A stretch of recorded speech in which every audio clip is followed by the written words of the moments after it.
ஒரு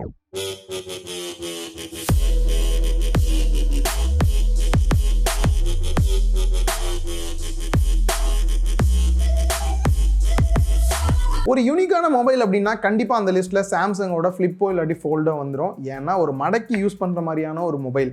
அந்த வகையில் பார்க்கும்போது இப்போ ரீசெண்டாக பார்த்தீங்க அப்படின்னா ஃப்ளிப் அண்ட் ஃபோல்டில் 4 லான்ச் பண்ணியிருக்காங்க. அந்த வகையில் நம்ம கையில் பார்த்தீங்க அப்படின்னா ஃப்ளிப் 4 இருக்குது. கிட்டத்தட்ட 2-3 நாளாக யூஸ் பண்ணிட்டு இருக்கேன். ஃப்ளிப் 3 பார்த்தீங்க அப்படின்னா நம்ம ரிவ்யூ பண்ணியிருந்தோம். கிட்டத்தட்ட 4-5 மாசமாக யூஸ் பண்ணிட்டு இருந்தேன். அப்புறம் தான் பிடிங்கிட்டு போயிட்டாங்க. ஃப்ளிப் 3 யூஸ் பண்ணும்போது ஒரு சில ப்ராக்டிகல் ப்ராப்ளம்லாம் வந்து ஃபேஸ் பண்ணியிருந்தேன். அதெல்லாம் இப்போ வந்து ஃப்ளிப் 4ல சால்வ் பண்ணிட்டாங்களா அப்படின்றதையும் சொல்லியிருக்கேன். அண்ட் அது மட்டும் இல்லாமல் நம்ம நிறைய பேர் வந்து இந்த டிவைஸ் வாங்கலாம்னு நினைச்சாலும் எல்லாருக்கும் சூட்டபிளாக இருக்காது.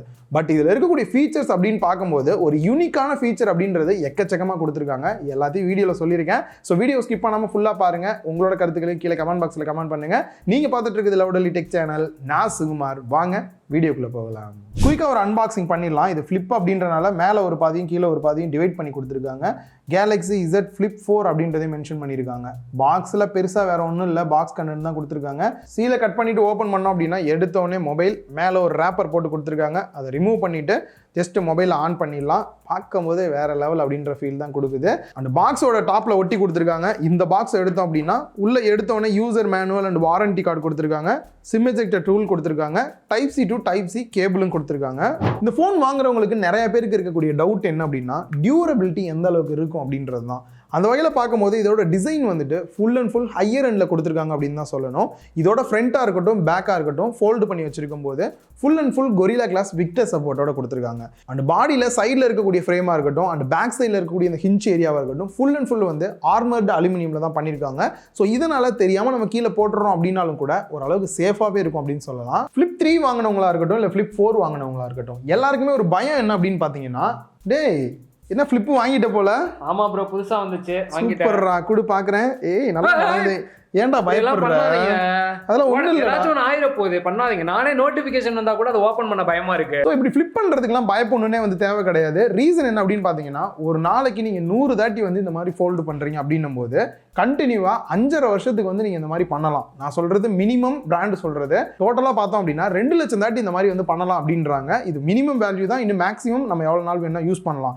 சப்போஸ் நான் 200 தாட்டி ஒரு நாளைக்கு வந்து ஓப்பன் பண்ணுவேன் ப்ரோ அப்படின்னாலுமே 2.5 வருஷத்துக்கு மேலேயே தாராளமாக வரும். ஸோ அப்படி பார்க்கும்போது இதை நினச்சி நீங்கள் பயப்படாமல் தாராளமாக யூஸ் பண்ணலாம். இதுக்கப்புறமேட்டு எனக்கு கவலையே இல்லை, எப்படி எடுத்து ஓப்பன் பண்ணி போய்கிட்டே இருப்பேன். இல்லை அப்படிலாம் மணிதாரா கூட ரிவ்யூ பண்ணணும் போடா. மொபைலோட ஒரு லுக் அப்படின்னு பார்க்கும்போது ஃப்ளிப் 3க்கும் ஃப்ளிப் 4க்கும் பார்த்தீங்கன்னா பெரிய லெவலில் டிஃப்ரெண்ட்லாம் இல்லை. ஒரு அளவுக்கு வந்து இந்த பேக் சைட் ஹிஞ்ச் ஏரியாவில் மட்டும் கொஞ்சம் ஃப்ளாட்டாக இருக்கிற மாதிரி டிசைன் சேஞ்ச் பண்ணியிருக்காங்க. ஒரே மாதிரி தான் இருக்குது. திக்னஸ் அப்படின்னு பார்க்கும்போது மினிமமான ஏரியா 15.9 mm, அதுவே இந்த மேக்ஸிமம் இருக்கக்கூடிய ஏரியா 17.1 mm இருக்க மாதிரி கொடுத்துருக்காங்க. அதுவே ஓப்பனில் இருக்குது அப்படின்னும் போது 6.9 mm தான். ஸோ ரொம்ப ஸ்லிம்மாக இருக்கிற ஃபீல் தான் கொடுக்குது. நெக்ஸ்ட் வெயிட் அப்படின்னு பார்க்கும்போது 187 கிராம் வெயிட் கொடுத்துருக்காங்க. சுத்தமாக வெயிட் இருக்கிற ஃபீலே இல்லை. இந்த மொபைலில் ஒரு ஹைலைட் அப்படின்னு பார்க்கும்போது கண்டிப்பாக காம்பாக்ட் அப்படின்றது தான். நார்மலாக இந்த மாதிரி கையில் ஹோல்டு பண்ணி வைக்கிறோம்னாலும் சரி, இல்லை பாக்கெட்டில் வைக்கிறோம் அப்படின்னாலுமே சரி, நார்மல் மொபைல்லாம் இந்த மாதிரி பாக்கெட்டில் வச்சுட்டு நம்ம பைக்கில் போகிறோம் அப்படின்னா கீழே விழுந்துருமோன்ற ஒரு பயம் இருக்கும். இந்த மொபைலை பொறுத்த வரைக்கும் பாக்கெட்டோட எட்ஜில் தான் இருக்குது அப்படின்னும் போது கீழே விழுகும் அப்படின்ற பயம் வந்து கண்டிப்பாக இருக்காது. மோஸ்ட்லி லேடிஸ் வந்து இந்த காம்பாக்ட்லாம் விரும்புவாங்க. அவங்களோட ஹேண்ட்பேக்லாம் வைக்கிறதுக்கு செம சூட்டபிளாக இருக்குது. கலர் வேரியன்ட் அப்படின்னு பார்க்கும்போது நம்ம கையில் இருக்குது போரா பர்பிள் அப்படின்ற கலர் தான். இது இல்லாமல் கிராஃபைட் அப்படின்ற பிளாக் கலரும், பிங்க் கோல்டு அப்படின்ற ஒரு கலர் அண்ட் ப்ளூ கலர் இருக்கு. இந்த பேசிக்கான கலர் வேரியன்ட் இல்லாமல் ஒரு நியூ ட்ரை வந்து சாம்சங் தரப்புல இருந்து பண்ணியிருக்காங்க. பீஸ்போக் எடிஷன் அப்படின்னு ஒரு புதுசாக லான்ச் பண்ணியிருக்காங்க. கிட்டத்தட்ட 75 டிஃப்ரெண்ட் கலர் காம்பினேஷனில் உங்களால் கஸ்டமைஸ் பண்ணி மொபைலை வாங்கிக்க முடியும். டேரெக்டாக வெப்சைட்டில் என்ன கலர் வேணும்னு சூஸ் பண்ணுறீங்க அப்படின்னா அந்த கலர் காம்பினேஷன்லேயே உங்களுக்கு மொபைல் கிடச்சிரும். அண்ட் இதில் ஒரு ஸ்பெஷல் என்ன அப்படின்னா IPX8 ரேட்டிங் வந்து கொடுத்துருக்காங்க. இதனால் நம்ம தண்ணியெல்லாம் பட்டுருது அப்படின்னாலும் கூட கவலை பண்ணனே வந்து தேவையில்லை. தாராளமாக தண்ணியை ஊற்றலாம், அது ஃபோல்டு பண்ணிட்டு ஊற்றலாம், எப்படி வேணால் ஊற்றினாலுமே இந்த ஒரு மொபைலுக்கு எந்த ஒரு ப்ராப்ளமே வராது. இந்த ஃபோல்ட் ஆகிறது மட்டும்தான் ஹைலைட்டா அப்படின்னு கேட்டிங்கன்னா ஃப்ரண்ட்ல ஒரு எக்ஸ்ட்ரா டிஸ்பிளே. ஸோ டோட்டலாக பார்த்தீங்கன்னா 2 டிஸ்பிளே வந்து கொடுத்துருக்காங்க. மெயின் டிஸ்பிளேயோட சைஸ் அப்படின்னு பார்க்கும்போது 6.7 inch full HD plus dynamic AMOLED 2x display கொடுத்துருக்காங்க. ப்ளஸ் இந்த இடத்துல 120Hz அடாப்டிவ் ரிஃப்ரெஷ் ரேட்டுமே கொடுத்துருக்காங்க. அடாப்டிவ் ரிஃப்ரெஷ் ரேட் அப்படின் போது ஆட்டோமேட்டிக்காக வந்து 60 ஹெட்ஸ் இல்லை 90 ஹெட்ஸ் 120 ஹெட்ஸ் மாதிரி மாறும். நான் செக் பண்ணி பார்த்த வரைக்கும் இதில் மினிமம் 24 ஹெட்ஸ்ல இருந்து டிஃப்ரெண்ட்டாக மாறுற மாதிரி கொடுத்துருக்காங்க. இதனால பேட்டரி லைஃப் ஸ்லைடாக இன்க்ரீஸ் ஆகிறதுக்கான சான்சஸ் இருக்கு. டிஸ்பிளே வந்து ஓப்பன் பண்ணதுக்கப்புறம் ரொம்பவே லாங்காக இருக்கு மற்ற மொபைலை கம்பேர் பண்ணும்போது. ஆஸ்பெக்ட் ரேஷியோ அப்படின்னு பார்க்கும்போது 21.9:9 ஆஸ்பெக்ட் ரேஷியோவில் இருக்கு. அதனால தான் நல்ல ஒரு லாங்காக இருக்கு டிஸ்பிளே. பெசல்ஸ் அப்படின்னு பார்த்தோம்னா ஃபோல்டு டைப் அப்படின்றனால சைட்லாம் கொஞ்சம் பெசல்ஸ் பெருசாக தான் இருக்கு. பட் ஃபிளிப் 3 கம்பேர் பண்ணும்போது பெசல்ஸ் அதை விட கொஞ்சம் கம்மி பண்ணியிருக்கிறது பார்க்கும்போது விசிபிளாக நல்லாவே தெரியுது.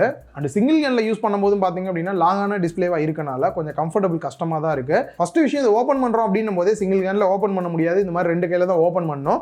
யூஸ் பண்ணும்போது ரொம்ப லாங்காக இருக்குது அப்படின்றனால பாட்டம் ஏரியாலாம் ஃபுல்லாக கவர் பண்ண முடியுது.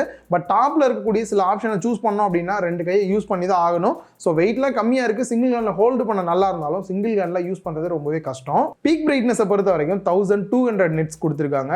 இன்டோர் அவுட்டோர் டைரக்ட் சன்லைட்ல கூட ஓரளவுக்கு நல்லாவே மேனேஜ் பண்ணுது. ஸோ பிரைட்னஸை பொறுத்த வரைக்கும் பெருசாக குறை சொல்ல முடியாது. அண்ட் இதில் HDR 10+ சப்போர்ட்டுமே இருக்கு. ஓவராலாக டிஸ்பிளேயோட குவாலிட்டி அப்படின்னு பார்க்கும்போது சாம்சங் சொல்லவே வேணாம். அதுவும் இந்த ஃபோல்டு ரியலாகவே சூப்பராக இருக்கு. இந்த ஃபிளிப் ஸ்க்ரீனில் ஒரு சூப்பரான ஃபீல் எந்த இடத்துல வருது அப்படின்னா, நார்மலாக இந்த மாதிரி ஃபுல்லாக ஓப்பன் பண்ணாமல் லைட்டாக இப்படி கொஞ்சம் ஆங்கிளாக ஓப்பன் பண்ணிட்டு இப்படி ஸ்வைப் பண்ணோம் அப்படின்னா அழகாக அந்த இடத்துல பெண்ட் ஆகி போகிறத பார்க்கும்போது அந்த ஃபீலே ரியலாக வேற லெவலில் இருக்கு. ஸ்டார்டிங்கில் மொபைல் யூஸ் பண்ணும்போது ஒரு சின்ன ஃபீல் உங்களுக்கு இருந்துகிட்டே இருக்கும். இந்த பெண்ட் ஆகக்கூடிய இடத்துல பார்த்தீங்க அப்படின்னா சின்னதாக ஒரு பள்ளமாக இருக்கிற மாதிரி இருக்கும். நீங்கள் ஃபிங்கர் எப்போலாம் அந்த இடத்துல ஸ்வைப் பண்ணுறீங்களோ அந்த இடத்துல அந்த பள்ளமாக இருக்கிறத ஃபீல் பண்ணுவீங்க. ஜஸ்ட் ஒரு 3-4 நாள் தான். அதுக்கப்புறம் உங்களுக்கு ஆட்டோமேட்டிக்காக அதுவே பழகிரும். ஏற்கனவே நான் முன்னாடி யூஸ் பண்ணும்போது அந்த மாதிரி தான் இருந்தது ஸ்டார்டிங்கில். அப்புறம் போக போக அது இருக்கிற ஃபீலே எனக்கு தெரியல. அண்ட் ஏற்கனவே சொன்ன மாதிரி இந்த எக்ஸ்டர்னல் டிஸ்பிளே பார்த்தீங்கன்னா 1.9 inch super AMOLED 60 hertz refresh ரேட்டோட டிஸ்பிளே கொடுத்துருக்காங்க. இந்த டிஸ்பிளேல என்னால் ஹைலைட்டான ஃபீச்சர்ஸ் வருது அப்படின்றத நான் ஃபீச்சர்ஸ் சொல்லும் போது சொல்கிறேன். நெக்ஸ்ட் சிம் அப்படின்னு பார்க்கும்போது 2 சிம் யூஸ் பண்ணலாம். பட் ஃபோனில் வந்து ஒரே ஒரு சிம் ஸ்லாட் தான் இருக்கும். என்ன வளர்ற அப்படின்னு கேட்டிங்கன்னா ஒரு சிம் மட்டும் நீங்கள் ஃபிசிக்கல் சிம்மாக வாங்கி உள்ளே போடுற மாதிரி இருக்கும். இன்னொரு சிம் பார்த்தீங்க அப்படின்னா சிம் யூஸ் பண்ணுற மாதிரி வந்து கொடுத்துருக்காங்க.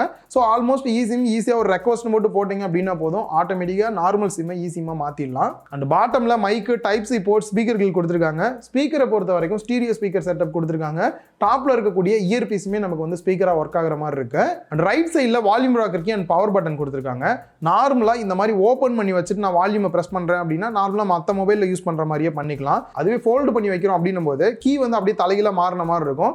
இதனால ஒர்க் ஆகுறதுமே பார்த்தீங்க அப்படின்னா அப்படியே ஆப்போசிட்டா ஒர்க் ஆகிற மாதிரி இருக்கும். செக்யூரிட்டி அன்லாக் அப்படின்னு பார்க்கும்போது side mounted fingerprint scanner power பட்டன்லேயே கொடுத்துருக்காங்க. நல்லாவே ஃபாஸ்ட்டாக இருக்குது, குயிக்காக அன்லாக் பண்ண முடியுது. அதே மாதிரி நீங்கள் ஃபேஸ் அன்லாக் யூஸ் பண்ணோம் அப்படின்னாலுமே செட் பண்ணிக்க முடியும். அண்ட் டாப்பில் செகண்டரி நாய்ஸ் கேன்சலேஷன் மைக் கொடுத்துருக்காங்க.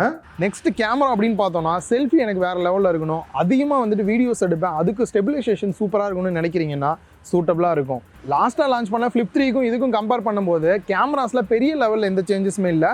ப்ராசஸர் மாறுறனால கொஞ்சம் இம்ப்ரூவ்மெண்ட் நைட் மோடில் உங்களுக்கு கிடைக்கும். ஃப்ரண்ட்டில் செல்ஃபி கேமரா அப்படின்னு பார்க்கும்போது 10 மெகா பிக்சல் கொடுத்துருக்காங்க. ப்ரோ 10 தானே கொடுத்துருக்காங்க, மற்றதெல்லாம் 16 இந்த மாதிரிலாம் ஃபீல் பண்ண வேணாம். ஜஸ்ட் ஃப்ரண்ட்டில் இருக்க கேமரா வீடியோ கால் இந்த மாதிரிலாம் பேசுகிறீங்க அப்படின்னா யூஸ் பண்ணிக்கலாம். அப்போ செல்ஃபிக்கு என்ன பண்ணுறது அப்படின்னா பேக் சைடில் இருக்கக்கூடிய கேமராஸை நீங்கள் செல்ஃபிக்கும் யூஸ் பண்ணிக்க முடியும். ரீசன் இதுக்கு பின்னாடி இருக்கக்கூடிய இந்த ஒரு டிஸ்பிளேவே நமக்கு ரொம்ப ஹெல்ப் பண்ணுது. பேக் சைடில் 2 கேமரா செட்டப் கொடுத்துருக்காங்க. மெயின் கேமரா 12 மெகா பிக்சலும் அல்ட்ரா வைட் ஆங்கிள் ஃபோட்டோஸ் எடுக்கிறதுக்குமே 12 மெகா பிக்சல் கொடுத்துருக்காங்க. ஸோ இந்த இடத்துல ஒரு 108 மெகா பிக்சல் இந்த மாதிரி கொஞ்சம் அப்கிரேட் பண்ணியிருந்தாங்க அப்படின்னா அந்த மொபைலில் ஒரு அப்கிரேட் பார்த்துருக்கலாம். லாஸ்ட் டைம் கொடுத்த மாதிரியே கொடுத்தனால பெரிய அப்கிரேட் எதுவுமே இல்லை. ஸோ இதில் எடுக்கப்பட்ட ஒரு சில ஃபோட்டோஸ் நீங்கள் பார்க்கலாம். அண்ட் வீடியோஸ் அப்படின்னு வரும்போது ஃப்ரண்ட் அண்ட் பேக் ரெண்டுலேயுமே வந்து மேக்ஸிமம் 4K 60 FPS இல்லை 30 FPSல எடுக்கலாம். அதே மாதிரி 1080p 60 FPS இல்லை 30 FPSல எடுக்க முடியும். இதில் ஒரு சூப்பரான ஸ்பெஷல் என்ன அப்படின்னா OIS சப்போர்ட்டோட வந்து மெயின் கேமரா கொடுத்துருக்காங்க. நார்மலாக நம்ம இந்த மாதிரியான டைப்பில் ஹோல்டு பண்ணாமல் கொஞ்சம் ஃப்ளிப் பண்ணி இப்படி ஹோல்டு பண்ணுறோம் அப்படின்னும் போது கையில் ஹேண்டியாக பிடிச்சிக்கிறதுக்கு வந்து ரொம்பவே ஹெல்ப்ஃபுல்லாக இருக்குது. அதே மாதிரி நம்ம மூவ் ஆகி போகிறோம் அப்படின்னும் போது அந்த ஸ்டேபிளை வந்து மெயின்டைன் பண்ணுறதுக்கு ரொம்பவே நல்லா இருக்குது. ஸோ வீடியோஸ்லாம் எடுக்கிறோம் அப்படின்னும் போது இந்த மாதிரி அழகாக வந்து எடுக்கிறதுக்கு ரொம்ப ஹெல்ப்ஃபுல்லாக இருக்கிற ஃபீல் தான் வந்து கொடுக்குது. ஃபோனே பார்த்தீங்கன்னா ஒரு யூனிக்கான ஃபோன் தான். யூனிக்கான ஃபீச்சர்ஸ் இல்லாமல் இருக்குமா? ஒரு லிஸ்ட்டே பார்த்துடலாம் என்னால் ஹைலைட்டான ஃபீச்சர்ஸ் இருக்குன்ட்டு. ஃபஸ்ட்டு இந்த கவர் ஸ்க்ரீன்லேருந்தே போகலாம். எக்கச்சக்கமான வீஜெட்ஸ் அவைலபிளாக இருக்கும். உங்களுக்கு வேணுன்ற வீஜெட்ஸை நீங்கள் வந்து சேஞ்ச் பண்ணி வச்சுக்க முடியும். ப்ளஸ் வால்பேப்பர் அப்படின்னு வரும்போது டிஃபால்ட்டாக சில வால்பேப்பர்ஸ் கொடுத்துருக்காங்க. அது இல்லாமல் உங்களோட ஃபேஸோ இல்லை உங்களுக்கு பிடிச்ச ஏதாவது ஒரு இமேஜை வால்பேப்பராக செட் பண்ணலாம். பட் லாஸ்ட் டைமை விட இந்த டைம் ஸ்பெஷல் அப்படின்னு பார்க்கும்போது வீடியோஸையே நம்மளால் வால்பேப்பராக செட் பண்ணுற மாதிரி கொடுத்துருக்காங்க. இது கொஞ்சம் யூனிக்காக இருக்கிற ஃபீல் வந்து கொடுக்குது இந்த ஒரு ஃபிளிப் 4ல். ஒவ்வொரு தடவை நம்ம சாங் கேட்கும்போது நார்மல் ஃபோனாக இருந்தது அப்படின்னா டிஸ்பிளேவை ஆன் பண்ணிவிட்டு அதில் தான் வந்து நம்ம சாங் சேஞ்ச் பண்ணுற மாதிரி இருக்கும். பட் இந்த கவர் ஸ்க்ரீனால என்ன யூஸ் அப்படின்னா டேரெக்டாகவே நம்ம வந்து சாங்ஸை நெக்ஸ்ட் கொடுத்து வந்து சேஞ்ச் பண்ணுறதுக்கு இந்த இடம் ஹெல்ப்ஃபுல்லாக இருக்குது. நெக்ஸ்ட் அலாரம் செட் பண்ணுறீங்க அப்படின்னா பார்த்துக்கலாம். திடீர்னு ஏதாவது ஒரு வாய்ஸ் ரெக்கார்ட் பண்ணோம் அப்படின்னாலுமே டக்குன்னு ரெக்கார்ட் பண்ணிக்கலாம். டைமர் செட் பண்ணுறது, அந்த கேலண்டர் பார்க்குறது, இல்லை இயர்பட்ஸை வந்து டேரெக்டாக கனெக்ட் பண்ணுறீங்க அப்படின்னா அந்த இயர்பட்ஸை கண்ட்ரோல் பண்ணுறது, ஸ்பெசிஃபிக்காக சில கான்டாக்டை மட்டும் ஷார்ட்கட்டாக கிரியேட் பண்ணுறது, இந்த மாதிரியான வீஜெட்ஸ்லாம் நம்மளால யூஸ் பண்ண முடியுது. முக்கியமான இம்ப்ரூவ்மெண்ட் அப்படின்னா நோட்டிஃபிகேஷனில் ஒரு இம்ப்ரூவ்மெண்ட் பண்ணியிருக்காங்க. லெஃப்ட் சைடில் ஸ்வைப் பண்ணோம் அப்படின்னா நோட்டிஃபிகேஷன் எல்லாமே ஓப்பன் ஆயிரும். சப்போஸ் வாட்ஸ்அப்பில் உங்களுக்கு ஒரு மெசேஜ் வந்திருக்கு அப்படின்னா முன்னாடியெல்லாம் பார்த்தீங்க அப்படின்னா ஓப்பன் பண்ணி தான் நம்ம ரிப்ளை பண்ணுற மாதிரி இருந்தது. இப்போ குயிக் ரிப்ளை ஆப்ஷனுமே வந்து கொடுத்துருக்காங்க. 3 விதமாக வந்து நம்ம ரிப்ளை பண்ணுற மாதிரி கொடுத்துருக்காங்க. எமோஜிஸ் போட்டு டேரெக்டாக சென்ட் பண்ண முடியும். கீழே வந்து டிஃபால்ட்டாக சில மெசேஜஸ்லாம் போட்டு வச்சிருக்காங்க, அதை கிளிக் பண்ணி நீங்கள் சென்ட் பண்ண முடியும். அண்ட் 3வது வாய்ஸ் மூலியமாக பேசுனீங்க அப்படின்னா டைப் பண்ணுற மாதிரி ஆப்ஷன் இருக்கு. இந்த மைக் ஐக்கான கிளிக் பண்ணுறீங்க அப்படின்னும் போது இந்த இடத்துல சூப்பரான ஒரு செக்யூரான ஒரு விஷயம் பண்ணியிருக்காங்க. பேக் சைடில் இருக்கக்கூடிய கேமராவை நமக்கு வந்து ஃபேஸ் அன்லாக்கை யூஸ் பண்ணிட்டு டக்குன்னு ஃபேஸ் அன்லாக் பண்ணிட்டு நம்ம வந்து வாய்ஸ் மூலியமாக பண்ணுற மாதிரி இருக்கு. இல்லை ஃபிங்கர் பிரிண்ட் ஸ்கேனர் கொடுத்தும் வந்து பண்ணுற மாதிரி கொடுத்துருக்காங்க. ஸோ வாய்ஸ் மூலியமாக நீங்கள் ஏதாவது சொல்கிறீங்க அப்படின்னும் போது அது அப்படியே டைப் ஆயிருது. சென்ட் கொடுத்தீங்க அப்படின்னா வாட்ஸ்அப்பில் சென்ட் பண்ணிடலாம். இதுக்காக மொபைலை ஓப்பன் பண்ண தேவையில்லை. இது ஒரு நல்ல இம்ப்ரூவ்மெண்ட்டாக இருக்கு. நெக்ஸ்ட் கேமரா கண்ட்ரோலில் லாஸ்ட் டைமில் இருந்த ஒரு ப்ராப்ளத்தையும் சூப்பராக சால்வ் பண்ணியிருக்காங்க. பவர் பட்டனை 2 தாட்டி ப்ரெஸ் பண்ணீங்க அப்படின்னா ஆட்டோமேட்டிக்காக கேமரா வந்து ஓப்பன் ஆயிரும். ஸோ முன்னாடி வந்து இந்த ஃபோட்டோ அப்படின்ற ஆப்ஷன் மட்டும் தான் இருந்தது. இப்போ லெஃப்ட் சைடில் ஸ்வைப் பண்ணீங்க அப்படின்னா போர்ட்ரேட் அப்படின்னு ஆட் பண்ணியிருக்காங்க. ஸோ போர்ட்ரேட் ஃபோட்டோஸ் எடுக்கிறதுக்கு வந்து இது ஹெல்ப்ஃபுல்லாக இருக்கும். அதுவே ரைட் சைடில் ஸ்வைப் பண்ணீங்க அப்படின்னா வீடியோ டைரக்டா வந்து எனேபிள் பண்ணி ரெக்கார்ட் பண்ற மாதிரி கொடுத்துருக்காங்க. அதுவே டாப்ல ஸ்வைப் பண்றோம் அப்படின்னா நார்மலா 1x இருந்து வைட் ஆங்கிளுக்கு வந்து ஆட்டோமேட்டிக்கா வந்து சேஞ்ச் ஆயிருது. இந்த எல்லா வீடியோவுமே நம்ம பார்க்கும்போது கொஞ்சம் ஜூம்ல இருக்கிற மாதிரி தான் இருக்கும், ஃபுல்லா ஸ்கிரீன் கவர் ஆகுற மாதிரி. அப்படி இல்லாம நம்ம மொபைல்ல பார்க்குற மாதிரி ஃபுல் போர்ட்ரேட்டா கவர் ஆகணும் அப்படின்னா டபுள் டேப் பண்றோம் அப்படின்னும் போது போட்டோ எடுத்தோம்னா என்ன ஃப்ரேம் அவுட்புட் வருமோ அது டைரக்டா வியூ பண்ற மாதிரியும் கொடுத்துருக்காங்க. அண்ட் இன்னொரு ஃபீச்சர் பார்த்தோம் அப்படின்னா மொபைல் எந்த ஆங்கிள் வச்சு எடுத்தோம் அப்படின்னா லேண்ட்ஸ்கேப்லயும், அதுவே மொபைல் இப்படி ரொட்டேட் பண்ணி எடுத்தீங்க அப்படின்னா போர்ட்ரேட்லயும் போட்டோ எடுக்கிற மாதிரி வந்து கொடுத்துருக்காங்க. இந்த ஒரு ஷார்ட் கட்டுமே ரொம்ப யூஸ்ஃபுல்லா இருக்கு. ஸோ vlog எல்லாம் எடுக்கிறீங்க அப்படின்னா இந்த ஃபோன் ரொம்ப யூஸ்ஃபுல்லா இருக்கும். நார்மலாக வந்துட்டு ஒரு கேமரா vlog எடுக்கணும் அப்படின்னா ஃப்ரண்ட்ல இருக்கக்கூடிய செல்ஃபி கேமரால தான் செல்ஃப் வீடியோ வந்து எடுக்கிற மாதிரி இருக்கும். மற்றவங்க எடுக்கிறாங்க அப்படின்னா தான் பேக் சைடில் யூஸ் பண்ண முடியும். பட் இதில் பேக் சைட்லையும் டிஸ்பிளே இருக்கு அப்படின்றனால பேக் சைட் கேமராவை யூஸ் பண்ணி நம்ம டேரக்டாக செல்ஃபி எடுக்கிறதோ இல்லை வீடியோஸ் எடுக்கிறதோ வந்து எடுக்கிறனால குவாலிட்டியான வீடியோ அவுட்புட் நம்மளால வந்து கொடுக்க முடியும். டாப்ல இருந்து பாட்டம் ஸ்வைப் பண்ணோம் அப்படின்னா கண்ட்ரோல் சென்டருமே வருது. லாஸ்ட் டைம்லாம் டார்ச் லைட்லாம் கொடுக்கல, இந்த டார்ச் லைட் எனேபிள் பண்ற மாதிரிலாம் வந்து கொடுத்துருக்காங்க. ஸோ ஒரு ஃபோல்டு ஃபோன் அப்படின்னாலே டிஸ்பிளே வளையிறது தான். அதை யூஸ் பண்ணி என்னெல்லாம் பண்ண முடியுமோ அதை எல்லாத்தையும் கண்டிப்பாக பண்ணியிருக்காங்க. இந்த ஃபீச்சர் எல்லாமே பார்த்தீங்க அப்படின்னா நம்ம நார்மல் மொபைல்லையும் தான் இருக்கு. பட் இதில் பார்க்கும்போது வேற லெவல் அப்படின்னு தான் சொல்லணும். ஜஸ்ட் இதை ஓப்பன் பண்ணீங்க அப்படின்னா நார்மல் மொபைல் மாதிரி நீங்கள் யூஸ் பண்ணிட்டே இருக்கலாம். அதே சமயம் கொஞ்சம் இந்த மாதிரி டில்ட் பண்ணி வைக்கிறீங்க அப்படின்னா ஆட்டோமேட்டிக்காக பார்த்தீங்கன்னா அந்த பார்க்கக்கூடிய இமேஜ் வந்து டாப்பில் போயிட்டு டச் பேட் மாதிரி கண்ட்ரோல் கீழே வந்துடும். இதுக்கப்புறம் நீங்கள் நெக்ஸ்ட் இந்த மாதிரி மூவ் பண்ணுறதா இருக்கட்டும் இல்லை ஜூம் பண்ணி பார்க்குறதா இருக்கட்டும் எல்லாமே வந்து இந்த கீழே இருக்கக்கூடிய ட்ராக்கிங் பேட் மூலியமாகவே வந்து பண்ணிக்க முடியுது. இதே மாதிரி கண்ட்ரோல் பார்த்தீங்க அப்படின்னா ஒவ்வொரு ஆப்புக்கும் வேற மாதிரி வருது. மியூசிக் கண்ட்ரோல்னா ஒரு மாதிரி, வீடியோ கண்ட்ரோல்னா ஒரு மாதிரி, இந்த மாதிரி சேஞ்சும் பண்ணிக்க முடியுது. இதில் குறிப்பாக ரெண்டாவது ஃபீச்சர் பார்த்தீங்க அப்படின்னா ஸ்பிளிட் மோடு. நார்மலாக நம்ம ஃபோனில் பார்க்கும்போது பெருசாக தெரியல, பட் இதில் வந்து பார்த்தீங்கன்னா 2 ஃபிங்கர் வச்சு இப்படி ஸ்வைப் பண்ணுங்க அப்படின்னா ஆட்டோமேட்டிக்காக ஃபுல்லாக இருக்கக்கூடிய ஆப் வந்து டாப்புக்கு மூவ் ஆகி போயிருது. பாட்டமில் எந்த ஆப் உங்களுக்கு வேணுமோ அதை சூஸ் பண்ணிட்டீங்க அப்படின்னா ஒரே டைமில் 2 ஆப் யூஸ் பண்ணிக்க முடியும். அதுலேயே சின்ன ஷார்ட்கட் நீங்கள் பாப்பப்பாவும் மாற்றியும் யூஸ் பண்ணிக்க முடியும். இல்லை இதே டைமில் இன்னொரு ஆப் யூஸ் பண்ணோம் அப்படின்னாலும் 2 ஃபிங்கரை வச்சு ஸ்வைப் பண்ணிட்டு இன்னொரு ஆப்பை வந்து நீங்கள் ஓப்பன் பண்ணி யூஸ் பண்ணிக்க முடியும். இந்த ஒரு ஃபீச்சர் பார்த்தீங்க அப்படின்னா ஸ்டார்டிங்கில் நான் வந்து பெருசாக யூஸ் பண்ணல ஃபிளிப் 3லாம் வந்துட்டு, பட் ரெகுலராக யூஸ் பண்ண நிறைய இடத்துல வந்து யூஸ்ஃபுல்லாக இருந்தது. இந்த ஃபோல்டு ஃபோன் இருக்கனால ஃபோனே ஒரு ஸ்டாண்டாக ஒர்க் ஆகுறனால நம்ம வீடியோ கால்லாம் பேசுகிறோம் அப்படின்னும் போதும் இந்த மாதிரி பெண்ட் பண்ணி யூஸ் பண்ணிக்க முடியுது. இதே ஃபெசிலிட்டி பார்த்தீங்க அப்படின்னா கேமராவில் நீங்கள் vlog எடுக்கிறீங்க அப்படின்னும் போது இன்னொரு ஸ்டாண்டை நீங்கள் வைக்கிறதுக்கு பதிலாக இதையே டேரெக்டாக அந்த மாதிரி நிற்க வச்சிட்டிங்க அப்படின்னா மேலே வந்துட்டு ப்ரிவியூ பார்க்குற மாதிரியும் பாட்டமில் வந்துட்டு கண்ட்ரோல்ஸ் இருக்கிற மாதிரியும் ஸ்ப்ளிட் பண்ணி கொடுத்துருக்கிறது நல்லா இருக்கும். அண்ட் யாராவது ஒருத்தவங்களை ஃபோட்டோ எடுக்கிறீங்க அப்படின்னும் போது நார்மல் ஃபோனில் வந்து நம்மளை எப்படி ஃபோட்டோ எடுக்கிறாங்க நம்மளால பார்க்க முடியாது. பட் இதில் அந்த கவர் ஸ்க்ரீன்லேயே வந்து ப்ரிவியூ பார்க்குற மாதிரி கொடுத்துருக்கனால எப்படி போஸ்ட் கொடுக்குறோம் அப்படின்ற ப்ரிவியூவும் நம்மளால டேரெக்டாக பார்க்க முடியுது. நெக்ஸ்ட் ஓஎஸ் அப்படின்னு பார்க்கும்போது இவங்களோட One UI 4.1.1ல Android 12 பேஸ் பண்ணி ரன் ஆகுது. இந்த OS வந்து கரெக்டாக ஃபிளிப்புக்கு வந்து ஆப்ட் ஆகிற மாதிரி தான் இருக்குது. சில டைம் வந்துட்டு ஸ்வைப் டவுன் பண்ணுறோம் அப்படின்னா ஈஸியாக செட்டிங்ஸ்லாம் அக்சஸ் பண்ணுறதுக்கு இந்த லாங்கான டிஸ்பிளேவாக இருக்கும்போது ரொம்ப ஹெல்ப்ஃபுல்லாக இருக்குது. அண்ட் செக்யூரிட்டி பேட்ச் அப்டேட் அப்படின்னு பார்க்கும்போது லாஸ்ட்டாக ஜூலை வரைக்கும் வந்து கொடுத்துருக்காங்க. நெக்ஸ்ட் வரக்கூடிய 4 வருஷத்துக்கு வந்து OS அப்டேட்டும் அடுத்து வரக்கூடிய 5 வருஷத்துக்கு வந்து செக்யூரிட்டி பேட்ச் அப்டேட்டும் கொடுக்குற மாதிரி சொல்லியிருக்காங்க. ரியலாக இது ஒரு நல்ல விஷயம் அப்படின்னு சொல்லலாம். ஸோ நெக்ஸ்ட் ஃபிளிப் 3ல நான் ஃபேஸ் பண்ண மிகப்பெரிய ப்ராப்ளம் பேட்டரி லைஃப் அப்படின்னு தான் சொல்லணும். காலையில் சார்ஜ் போட்டோம் அப்படின்னா சாயங்காலம் வரைக்கும் வர்றதுக்கே ரொம்பவே கஷ்டப்படும். ரொம்ப பேட்டரி கெப்பாசிட்டி கம்மி தான். பட் இந்த டைம் பார்த்தீங்க அப்படின்னா கொஞ்சம் அப்கிரேட் பண்ணியிருக்காங்க. லாஸ்ட் டைம் வந்து 3300 mAh கொடுத்துருந்தாங்க, இப்போ 3700 mAh வந்து இன்க்ரீஸ் பண்ணியிருக்காங்க. இந்த டிவைஸை காம்பாக்டாக கொண்டு வரணும் அப்படின்றனால இந்த பேட்டரி கம்மி பண்ணுறது நார்மலாக நம்ம யூஸ் பண்ணும்போது பார்த்தீங்க அப்படின்னா கண்டிப்பாக ப்ராப்ளம் தான் வருது. இதுவுமே பார்த்தீங்கன்னா காலையில் ஃபுல் சார்ஜ் பண்ணிட்டு யூஸ் பண்ண ஆரம்பிக்கிறீங்க அப்படின்னா நைட் வரைக்கும் ஓரளவுக்கு தாங்குது. அதே சமயம் அப்படியே சார்ஜ் இருக்குன்னு தூங்கிட்டீங்க அப்படின்னா காலையில் சுவிட்ச் ஆஃப்ல தான் இருக்கும். ஃபாஸ்ட் சார்ஜிங் சப்போர்ட்டை பொறுத்த வரைக்கும் லாஸ்ட் டைம் 50 15 வாட்ஸ் தான் கொடுத்துருந்தாங்க. சார்ஜ் பண்ண ரொம்ப டைம் எடுத்தது, அதுவுமே மிகப்பெரிய ப்ராப்ளமாக இருந்தது. இந்த டைம் வந்து அதை கொஞ்சம் அப்கிரேட் பண்ணி 25 வாட்ஸ் கொடுத்தது வந்து ரியலாக அது கொஞ்சம் ஒர்த்தான ஃபீல் வந்து கொடுக்குது. நார்மலாக இதை யூஸ் பண்ணி சார்ஜ் பண்ணுறீங்க அப்படின்னா 30 நிமிஷத்தில் 50% சார்ஜ் ஆயிரும் அப்படின்றத பிராண்ட் தரப்புல வந்து சொல்கிறாங்க. பட் நம்ம இன்னும் லைவாக வந்து டெஸ்ட் பண்ணி பார்க்கல, டைம் அதிகம் இல்லை அப்படின்றனால. அண்ட் அதே மாதிரி ஒயர்லெஸ் சார்ஜிங் சப்போர்ட் கொடுத்துருக்காங்க. உங்கள் வீட்டில் சார்ஜிங் பேட் இருக்குது அப்படின்னா அதில் டேரெக்டாக வச்சு நீங்கள் சார்ஜ் பண்ணிக்கலாம். அண்ட் அதே மாதிரி ஒயர்லெஸ் ரிவர்ஸ் சார்ஜிங் சப்போர்ட்டுமே இருக்குது. இது மூலியமாக நீங்கள் இயர்பட்ஸ் இல்லாட்டி வாட்ச் எல்லாம் வச்சிருக்கீங்க, ஒயர்லெஸ் சார்ஜிங் சப்போர்ட் இருக்குது அப்படின்னா இந்த மாதிரி டேரெக்டாக நீங்கள் சார்ஜும் பண்ணிக்க முடியும். ஸோ ப்ராசஸர் அப்படின்னு பார்க்கும்போது Qualcomm-ஓட Snapdragon 8+ Gen 1 யூஸ் பண்ணியிருக்காங்க. நான் இப்போதைக்கு ஒரு 2-3 நாள் தான் வந்து யூஸ் பண்ணிட்டு இருக்கேன். நார்மலாக ஹீட்டிங் இஷ்யூ இருக்கா அப்படின்னு கேட்டிங்கன்னா இன்னும் லாங் டர்ம் யூஸ் பண்ணும்போது தான் இன்னும் எந்த அளவுக்கு இருக்குது அப்படின்னு தெரியும். பட் இருந்தாலுமே அப்பப்போ வார்ம் ஆகிறத வந்து என்னால் வந்து ஃபீல் பண்ண முடியுது. ஒரு 10 நிமிஷம் 20 நிமிஷம் கண்டினியூவாக கேமரா யூஸ் பண்ணுறோம் இல்லை கேம் ப்ளே பண்ணுறோம் அப்படின்னா பேக் சைடில் அந்த வார்ம் ஆகிற ஃபீல் இருக்குது. பட் இருந்தாலும் பர்ஃபார்மன்ஸில் எந்த இடத்துலையும் லேக் இருக்கிற ஃபீல் வந்து நான் எந்த இடத்துலையுமே நோட் பண்ணல. குறிப்பாக கேம் பிளே தாராளமாக அதை வந்து பண்ணலாம், எந்த இடத்துலையும் லேக் இருக்கிற ஃபீல் உங்களுக்கு இருக்காது. கேம் பிளே பண்ணும்போது பெண்ட் ஆயிருமா அப்படின்ற டவுட்டும் நிறைய பேருக்கு இருக்குது. நீங்கள் எவ்வளோ நேரம் கேம் பிளே பண்ணாலுமே வந்து நம்ம சைடை தான் வந்து புஷ் பண்ணுவோம், ரொம்ப பெண்ட் பண்ணுற மாதிரிலாம் நம்ம நார்மலாக புஷ் பண்ண மாட்டோம். அதனால் எந்த இடத்துல பெண்டும் ஆகாது.